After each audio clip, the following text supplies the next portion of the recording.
students, welcome back to Steps in Biology. We will be continuing with the topic characteristics of living organisms, and today we are going to discuss about growth. So what is growth? Growth क्या है? Growth is an irreversible increase in the mass of the cell या organism. Irreversible increase in the mass. अभी mass मतलब क्या है? Mass is the matter which is present in the cell, मतलब protoplasm. देखो cell जब ग्रो होता है तब सेल का मास बढ़ता है. Cell is accumulating the nutrients and then it is growing. तो इसका मास बढ़ रहा है, मतलब इसमें मैटर अक्यूमुलेट हो रहा है. The matter is accumulating nutrients, जैसे कि nutrients, vitamins, amino acids, organelles, सारे इसकी साइज़ बढ़ती है. That means it is the cell is growing. तो ये जो ग्रोथ है it is irreversible increase in the मास.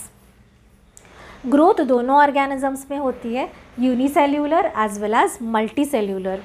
तो यूनिसेल्यूलर ऑर्गेनिज्म जैसे कि अमीबा है, बैक्टीरिया है, वो कैसे ग्रो होता है? It is growing by cell division.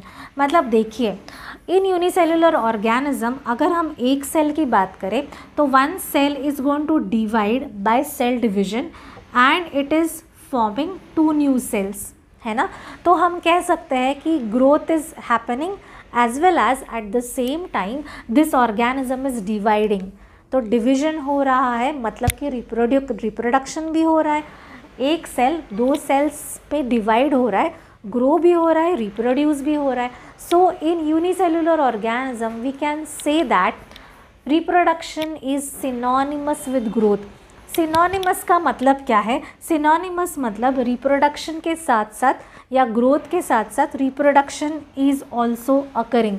So this is true in case of unicellular organism, जैसे कि अमीबा, बैक्टीरिया, कोई भी यूनिसेल्यूलर ऑर्गेनिज्म आप ले सकते हो. अभी मल्टी सेल्यूलर ऑर्गेनिजम्स की बात करते हैं, प्लांट्स, एनिमल्स, ह्यूमंस, कोई भी. सो मल्टी सेल्यूलर ऑर्गेनिजम्स भी they also grow by cell division, क्योंकि सेल डिविजन ही ग्रोथ का मेन क्राइटेरिया है, right. So they also grow by cell division. Now multi cellular organisms, अगर हम प्लांट्स की यहाँ पे बात करें तो प्लांट्स में ग्रोथ कैसे होती है? प्लांट्स में growth is occurring through out the life. पूरे लाइफ में प्लांट जितने साल तक जिंदा है उतने साल तक उसकी ग्रोथ होती रहेगी throughout the life. Why? ऐसा क्यों है? It is because plants contain certain special regions which are called as the meristems, जिसको हम मेरिस्टेमेटिक टिश्यूज़ भी कहते हैं. So you know that meristems are the specific regions या specific cells which contain the cells which are constantly dividing. तो meristematic region कौन से regions होते हैं? जहाँ पे कॉन्स्टेंट डिविजन होता है. The cells of meristematic region constantly divide, constant division होता है मेरिस्टेमेटिक रीजन्स में. Therefore plants will grow throughout. लेकिन एनिमल्स की अभी बात करें, जैसे कि you think about us, animals grow only up to a certain age. हम लोग एक सर्टन एज तक ही ग्रो हो सकते हैं. ऐसा नहीं होता है कि हाइट अपनी उम्र से मीन्स बचपन से लेके your height will just go on increasing. It will not happen like that. So growth is only occurring up to a certain age. उसके बाद भी ग्रोथ होती है. क्यों होती है? सेल्स डिवाइड होते हैं to replace the worn out cells. Worn out cells मतलब कि the cells which die, to replace those cells the new cells will form. For example, suppose आपकी स्किन को कुछ लगता है, you are having a wound, तो उस wound में जो सेल्स मर गए हैं, दो cells which have got killed, those cells will be replaced by the process of cell division. This is in case of animals, humans, not in case of plants. So we can say that in multicellular organisms growth and reproduction are exclusive events. Exclusive का मतलब है separate events. Growth and reproduction are not related in multicellular animals. ऐसा क्यों होता है? Because देखिए humans या animals कोई भी whenever we are small we grow up to maturity, that is you can say up to 12 to 14 years से लेके हमारा reproductive age चालू होता है. So till that years we are growing, मतलब कि growth हो रही है और उसके बाद ही अपना reproductive age start होता है, right? So first there is growth, sufficient growth, and then the person or the individual becomes capable of reproduction. ये plant, ये animals में भी है, humans में भी है. So we can say that growth and reproduction are exclusive, यानी separate events होते हैं. Okay. Now लिविंग ऑर्गेनिजम्स, अगर हम लिविंग और नॉन लिविंग की बात करें तो आपको पता है कि लिविंग ऑर्गेनिजम्स यानी हम लोग we are growing from inside, internally हम लोग ग्रो होते हैं और उस ग्रोथ को एक वर्ड दिया गया है and that is called as intussusception. Intussusception. So living organisms grow from inside and it is called as intussusception. Non living organisms also grow. तो आप लोग कहोगे कि नॉन लिविंग ऑर्गेनिजम्स थोड़ी ना ग्रो होते हैं, बट जैसे कि फॉर एग्जांपल आप सोचिए एक माउंटेन है, बोल्डर है, बड़ा सा माउंटेन है, सैंड ड्यून्स है, तो इसके ऊपर से from outside the materials are getting deposited. बाहर से इनके ऊपर मटीरियल डिपॉजिट होके ये ग्रो होने लगता है, बढ़ने लगता है साइज़ में, राइट? तो डेड ऑर्गेनिजम्स ऑल्सो ग्रो, लेकिन दे ग्रो फ्रॉम आउटसाइड और इस प्रोसेस को हम क्या कहते हैं?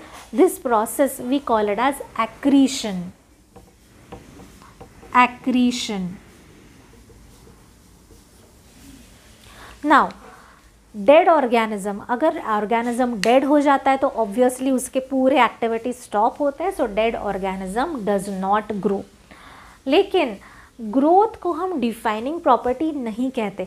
क्यों नहीं कहते ग्रोथ को डिफाइनिंग प्रॉपर्टी? क्योंकि लिविंग ऑर्गेनिजम्स के साथ साथ नॉन लिविंग ऑर्गेनिजम्स भी ग्रो हो रहा है, भले ही वो बाहर से ग्रो हो रहा है बट ग्रो हो रहा है. That is why we can not consider growth as the inclusive character. Only growth saying कि growth is a defining feature.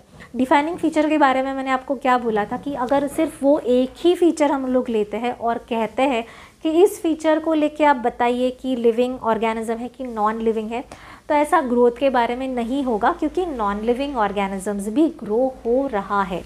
That is why growth is not considered to be a defining property. Okay. और एक चीज़ यहाँ पे आपको याद रखनी है, according to NCERT textbook एक स्टेटमेंट है कि increase in mass and increase in number are twin characteristics of growth. तो इंक्रीज इन मास के साथ साथ increase in number are called as the twin characteristics of growth. These are the twin characteristics of growth. तो ये एक statement है. So this is all about the next characteristic feature that is growth. And now in the next part will be seeing the next feature of living organism, that is reproduction. What is reproduction?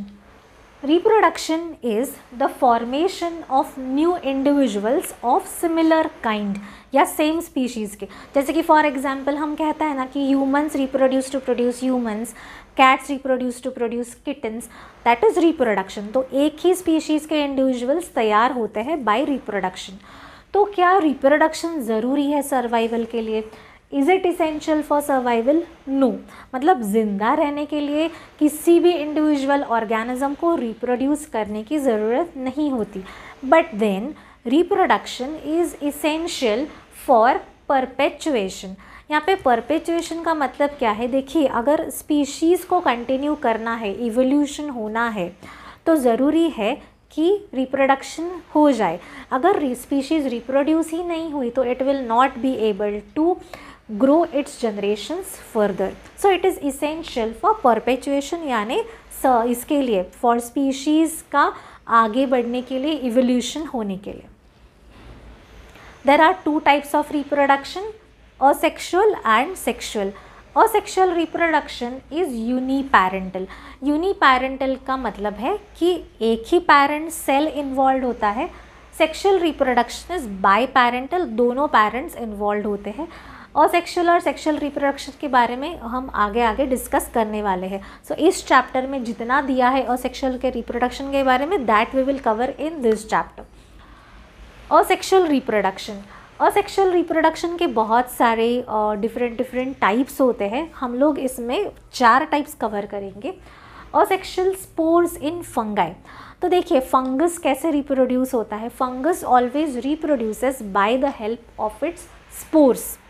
तो ये spores कहाँ generate होते हैं.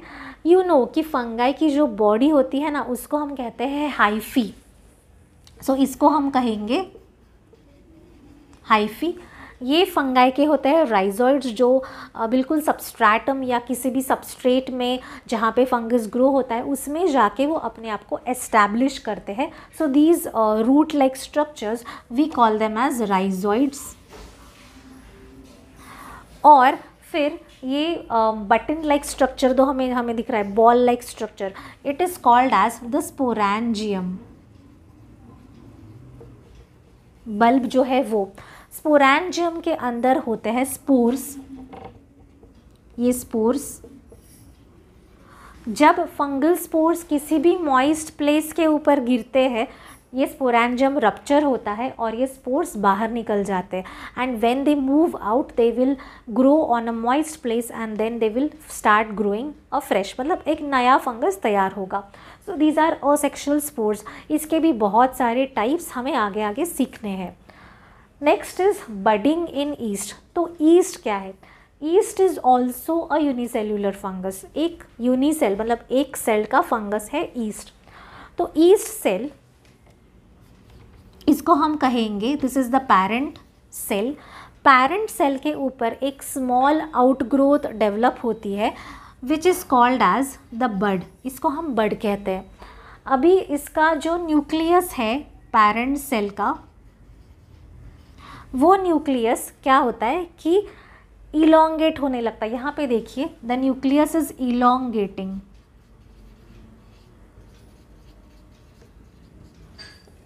Sorry, elongate होना मतलब enlarge होना, long होना. उसके बाद फिर न्यूक्लियस डिवाइड करता है. So this is nucleus divides. और फिर एक न्यूक्लियस एक सेल में, दूसरा न्यूक्लियस दूसरे बड में चला जाता है. And like this you will have a chain of cells getting formed. तो ऐसे चेन बनती है ईस्ट सेल्स की, right. So this is called as budding in yeast. Now we will see what is regeneration. Regeneration is also, it occurs in some flatworms or it occurs in sponges. So regeneration में क्या होता है कि regeneration में अगर body का कोई भी पार्ट अगर ब्रेक होता है तो वापस से वो रीफॉर्म कर सकते हैं. For example Planaria is a flat worm. तो इसका अगर एक्सीडेंटली अगर इसका कोई भी पार्ट बॉडी का ब्रेक होता है, सो टूटे हुए पार्ट से पूरी बॉडी रिफॉर्म होती है. So this is flat worm planaria. Regeneration is not the same as reproduction, क्योंकि रीजनरेशन होने के लिए कुछ स्पेशलाइज्ड सेल्स चाहिए होते हैं जो पूरी बॉडी को रीजनरेट कर सकते हैं. Next is fragmentation. अभी फ्रैगमेंट का मतलब समझे. फ्रैगमेंट का मतलब है ब्रेकिंग इनटू पीसेस, फ्रैगमेंट होना. Fragmentation is also a method of asexual reproduction which is occurring in filamentous algae like spirogyra. तो यहाँ पे मैंने जो डायग्राम बनाया है that is spirogyra which is a green alga. तो अगर स्पायरोगायरा को न्यूट्रिएंट्स या वाटर सब कुछ मिलता है abundantly, it will simply break into pieces and each piece will develop into a new organism. Filamentous algae में होता है फ्रैगमेंटेशन, फंगाई में होता है. It also occurs in protonema of mosses. तो अभी प्रोटोनिमा का मतलब समझते हैं. What is protonema? This is protonema. Protonema is algal filament, algal like filamentous structure. तो क्या है protonema? It is alga like filamentous structure which develops from the spores of the moss. Developing from the moss spores. Okay, तो moss के spore से, moss is a bryophyte, तो इस plant के spore से जो फिलामेंटस पार्ट डेवलप होता है, बिल्कुल जुवेनाइल मतलब बिल्कुल अर्ली स्टेज होती है, that is called as the protonema. इसका भी हमें आगे देखना है, जब हम लोग प्लांट किंगडम देखेंगे ब्रायोफाइट्स का, we will explain about protonema. Now अभी वापस चलते हैं कि रिप्रोडक्शन को हम लोग डिफाइनिंग कैरेक्टरिस्टिक नहीं कहते। क्यों नहीं कहते? Why it is not a defining characteristic? Because some animals like sterile worker bees, insects, sterile worker bees, infertile human couples और mules. Mules क्या है? Mules is a hybrid of a donkey and a horse. तो mules कहाँ पे रहते हैं? Mountains में वगैरह, वो माउंटेनियस वर्क करने के लिए उनको रखा जाता है। तो ये तीनों कैटेगरी वर्कर बीज, मतलब बीज का, इसमें जो हनी बीज होते हैं उनमें एक छोटे से इंसेक्ट्स होते हैं, उनकी फैमिली में जो वर्कर है they will bring the nectar and they will feed it to the queen. तो sterile worker bees, infertile human couples और म्यूल्स रिप्रोड्यूस नहीं करते। That is why reproduction is not a characteristic feature of living organisms. So by this we have finished with the next characteristic feature, that was reproduction. The next characteristic property of living organisms is consciousness. So let us understand what is consciousness. तो क्या है consciousness? Ability to sense the surrounding and respond to the environmental stimuli. मतलब हम living organisms जो होते हैं वो environment sensitive होते हैं। एनवायरमेंटल स्टिम्यूलस को, कुछ भी अगर एनवायरनमेंट में चेंज होता है तो वो रिस्पॉन्ड करते हैं, इसको हम कहते हैं consciousness. Human beings are conscious, animals are conscious, even plants also respond to the environmental stimuli.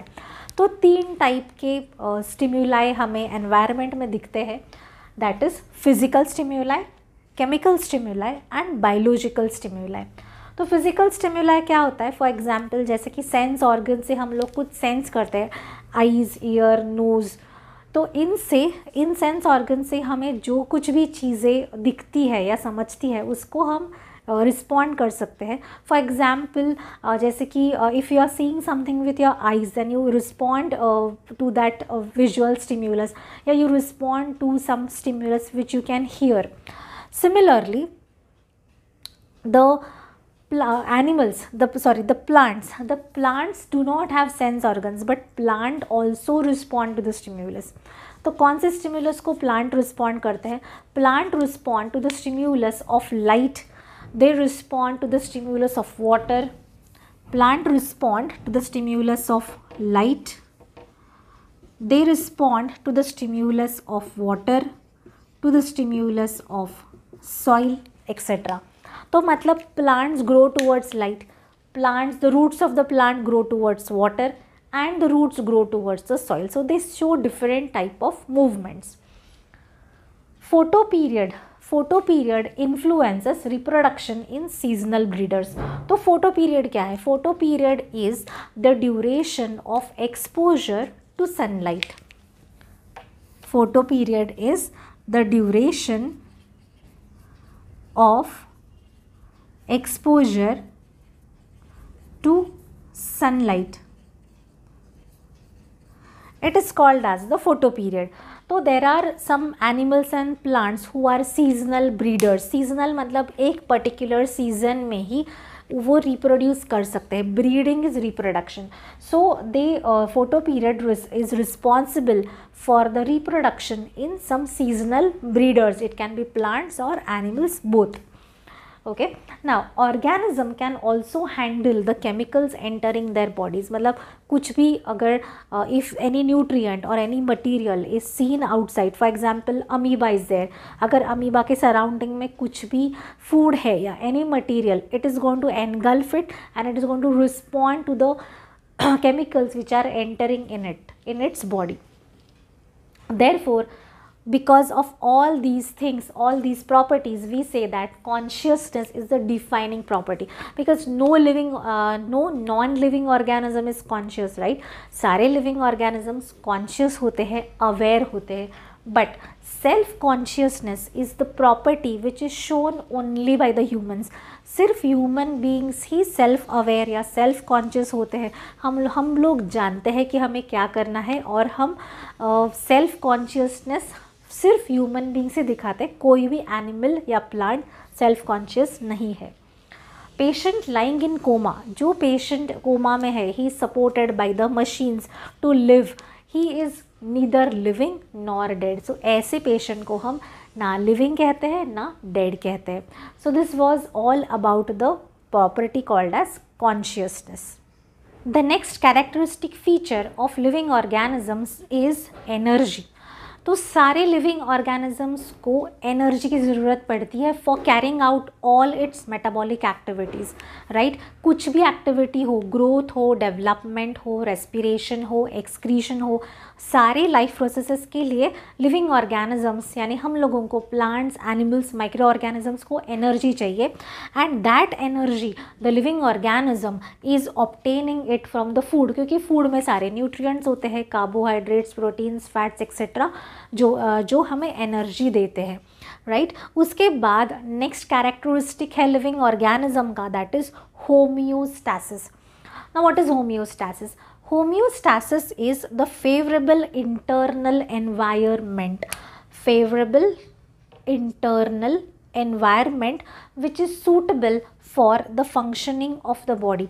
यानी internal environment, body का environment ऐसा होना चाहिए कि सारे body organs उस एक ही environment में function कर सके। For example, अपनी body अपना ब्लड प्रेशर मेंटेन करती है, बॉडी टेम्परेचर रेगुलेट करती है। सो एग्जाम्पल है इसका maintaining the suitable body temperature, suitable body temperature, या maintaining the proper blood pressure, maintaining proper blood pressure. So this is called as homeostasis। तो सारे लिविंग ऑर्गेनिजम्स, सारे सेल्स रादर, लिविंग ऑर्गेनिजम्स के सारे सेल्स होम्योस्टैसिस मेंटेन करते हैं। उसके बाद और एक कैरेक्टरिस्टिक है लिविंग ऑर्गेनिजम्स का, दैट इज़ लाइफ स्पैन। सारे लिविंग ऑर्गेनिजम्स का एक डेफिनेट लाइफ स्पैन होता है। So that will start with a birth. तो बर्थ, उसके बाद ग्रो होता है, senescence is the process of aging, उसके बाद एक maturity level and death. So all these phases of life are covered in the definite life span of the individual. Okay, उसके बाद लिविंग ऑर्गेनिजम्स को हम ये सारा मिला के, सारे कैरेक्टरिस्टिक्स मिला के हम कह सकते हैं कि living organisms are self replicating. Self replicating मतलब क्या? खुद दे वो रेप्लिकेट यानी डबल हो सकते हैं, इवॉल्व होते हैं, they are an evolving unit, they are self regulatory. Self regulatory हम उनको क्यों कहते हैं? क्योंकि सारे फंक्शंस वो खुद ब खुद रेगुलेट यानी कंट्रोल कर सकते हैं, and they are interactive. Apart from this, living organisms also show different types of adaptations. So these are some characteristic features. Adaptations में short term adaptation होता है, long term adaptation होता है, variations दिखाते हैं living organism, और इसीलिए वो evolve होते हैं। So these are the different characteristic features of living organisms। And adaptations के बारे में हम लोग कुछ और अगले लेसन्स में जानने वाले हैं। So this is all about the different characteristic features of living organisms.